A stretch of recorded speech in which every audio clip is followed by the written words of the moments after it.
पारुल 10 साल की एक बहुत ही मासूम लड़की थी। उसके सिर पर बाल नहीं उगते थे, इस कारण वो गंजी थी। आस पड़ोस, रिश्तेदार और स्कूल में सब पारुल को गंजी या फिर टकली कहकर बुलाते थे। कभी कभी इस बात से पारुल बहुत दुखी हो जाती थी। ये देख पूजा, मेरी मम्मी मेरे लिए कल मार्केट से न्यू हेयर पिन लेकर आई है। अरे शीतल, ये हेयर पिन तो बहुत सुंदर है, मुझे ऐसी पिन्स मंगवा देगी? हाँ हाँ, क्यों नहीं। अरे संभाल कर, देखा जमीन पर गिरा दी। ओ गंजी, इधर आ। हाँ आती हूँ। ये हेयर पिन्स उठा कर दे। Thank you. अच्छा, तुझे चाहिए तो तेरे लिए भी एक सेट मंगवा दूंगी। नहीं, मुझे नहीं चाहिए।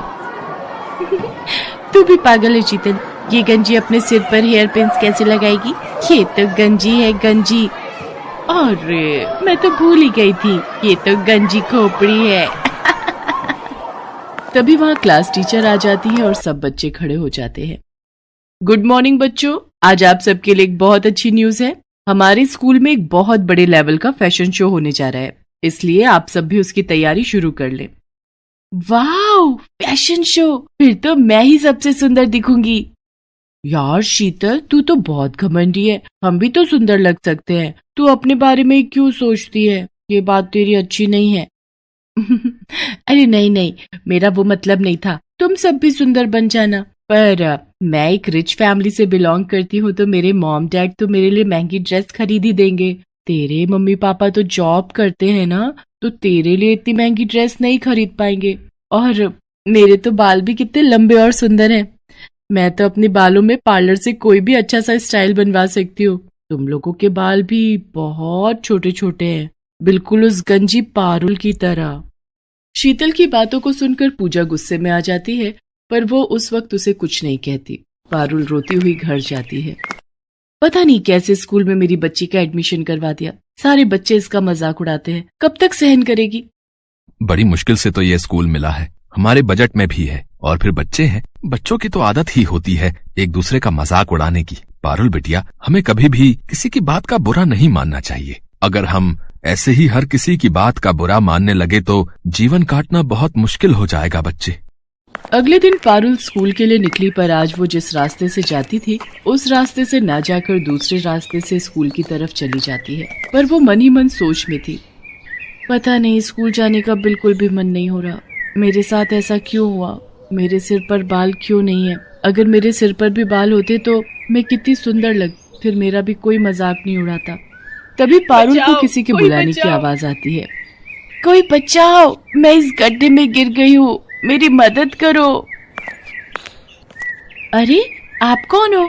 रुको, मैं आपको बाहर निकालती हूँ। इन्हें बचाने के लिए तो मुझे रस्सी की जरूरत पड़ेगी। अब क्या करूँ? वो एक रस्सी पड़ी हुई दिखाई दे रही है। किसी तरह पारुल उस रस्सी की सहायता से एक औरत को गड्ढे से बाहर निकालती है। तुम्हारा बहुत बहुत शुक्रिया बहादुर लड़की, तुमने मुझे गड्ढे से निकालकर मेरी जान बचाई। कोई बात नहीं, आप मुसीबत में थी और मेरी मम्मी कहती है कि मुसीबत में हमें सबकी सहायता करनी चाहिए। पर आप इस गड्ढे में कैसे गिरी? मेरा नाम सोफिया है, मैं एक जादूगरनी हूँ। मैं कल रात जब अपने घर वापस जा रही थी तो रात के अंधेरे में मुझे ये गड्ढा दिखाई नहीं दिया और मैं इस गड्ढे में गिर गई। अगर आप जादूगरनी हो तो आप इस गड्ढे से बाहर क्यों नहीं आ सके? क्योंकि मेरा जादू सिर्फ दूसरों पर काम करता है, मैं अपने ऊपर अपने जादू का उपयोग नहीं कर सकती। तुमने मेरी सहायता की है, बताओ मैं तुम्हारी क्या मदद कर सकती हूँ? तुम्हें अगर मुझसे कुछ चाहिए तो मैं जादू से तुम्हें वो दे सकती हूँ। क्या आप जादू से कुछ भी दे सकती हो? हाँ बिल्कुल, तुम मुझसे जो भी मांगोगी और मेरे बस में होगा तो मैं अवश्य दूंगी। क्या आप मेरे सिर पर बाल उगा सकते हो? सब मुझे गंजी कहकर बहुत चिढ़ाते हैं। मेरे स्कूल में फैशन शो होने वाला है। बस इतनी सी बात, अभी लो। जादूगरनी छड़ी घुमाए, सिर पर लंबे बाल आ जाए। और देखते ही देखते पारुल के सिर पर लंबे और सुंदर बाल आ जाते हैं। अब वो गंजी नहीं थी। पारुल, तुम्हारे सिर पर असली बाल है, ये बात किसी को मत बताना। जब समय आएगा तो सबको खुद पता चल जाएगा। अभी तुम सबसे यही कहना कि तुमने बालों के लिए एक विग खरीदा है। अब तुम स्कूल जाओ और कभी भी मेरी जरूरत हो तो 3 बार मुझे आवाज लगाना, मैं तुम्हारे सामने आ जाऊंगी। थैंक यू जादूगरनी आंटी, आप बहुत अच्छी हो। पारुल के सिर पर बाल आ जाते हैं और वो बहुत खुश होती है। उसके बाद वो स्कूल जाती है और सबको यही कहती है कि उसने बालों में विग लगवाई है। इस पर सब बच्चे हंसने लगते हैं। विग लगाने से क्या होता है तो तू अभी भी गंजी ही ना। पारुल शीतल की बात का बुरा नहीं मानती। पारुल घर जाकर अपने मम्मी पापा को सारी सच्चाई बता देती है। कुछ दिन बाद फैशन शो था और वो बहुत सुंदर तैयार होकर फैशन शो के लिए स्कूल जाती है। शीतल ने भी महंगी ड्रेस और महंगा हेयर स्टाइल करवाया था। पूजा के मन में शीतल के लिए नफरत थी। पूजा उससे अपने अपमान का बदला लेना चाहती थी। शीतल बहुत घमंड करती है ना अपने बालों पर। आज मैं उसके बालों में ये गोंद चिपकाकर उसके सारे बाल खराब कर दूंगी ताकि वो फैशन शो में भाग ही ना ले पाए। शीतल, तेरे बाल तो बहुत सुंदर लग रहे हैं, पर बालों में जो ऊपर पिन लगी हुई है ना, मैं उसको ठीक कर दूं? लग रहा है वो नीचे गिरने वाली है। कहाँ गिर रही है? जरा ठीक से लगा दे। पूजा जानबूझकर अपने हाथों में पकड़ी हुई गोंद की डिब्बी शीतल के बालों में गिरा देती है। ओह सॉरी शीतल, मेरे हाथ में तो गोंद की शीशी थी, तुम्हारे सारे बालों में गिर गई है। मुझसे गलती हो गई, मैंने ये जानबूझकर नहीं किया। पूजा, थोड़ी देर में फैशन शो स्टार्ट होने वाला है। तुमने मेरे सारे बाल खराब कर दिए। मेरे सारे बाल चिपक गए हैं। देखो मैं कितनी गंदी लग रही हूँ। अब मैं क्या करूंगी? शीतल रोने लगती है। सब बच्चे फैशन शो के लिए नीचे हॉल में पहुंच जाते हैं। शीतल क्लास में बिल्कुल अकेली बैठी थी। तभी पारुल वहां आ जाती है। उसे सारी बात पता चलती है। तुम चिंता मत करो, मैं अभी जादूगरनी आंटी को बुलाती हूँ, वो तुम्हारे बाल बिल्कुल ठीक कर देंगी। पारुल जादूगरनी को आवाज लगाती है और वो वहां आ जाती है। पारुल, शीतल ने तो हमेशा तुम्हारा मजाक उड़ाया है, फिर भी तुम इसकी मदद करना चाहती हो, पर इसके लिए एक शर्त है। अगर मैं शीतल के बाल ठीक करूंगी तो बदले में तुम्हें फिर से गंजा होना पड़ेगा। जादूगरनी आंटी, कोई बात नहीं, आप मुझे फिर से गंजा कर दो, पर मेरी दोस्त के बाल ठीक कर दो।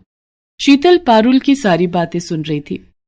इसका मतलब पारुल के बाल असली हैं? इसने विग नहीं पहना? मैंने पारुल से कितनी नफरत की, उसका कितना मजाक उड़ाया, पर ये मेरे लिए फिर से गंजी होने को तैयार है। सचमुच मैं कितनी बुरी हूँ। पारुल कितनी अच्छी है।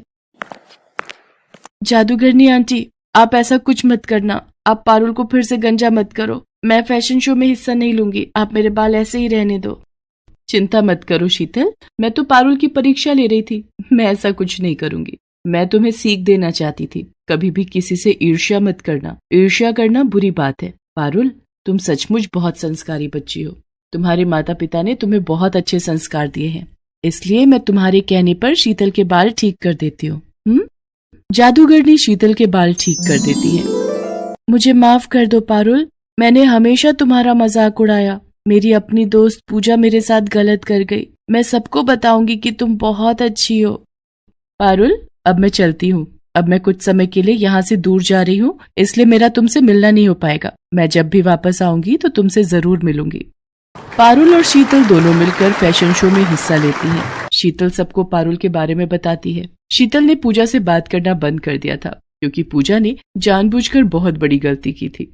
उस दिन से पारुल और शीतल दोनों अच्छी दोस्त बन जाते हैं। पारुल ने हमेशा दूसरों की मदद की, और जो दूसरों की मदद करता है हमेशा उसके साथ अच्छा ही होता है।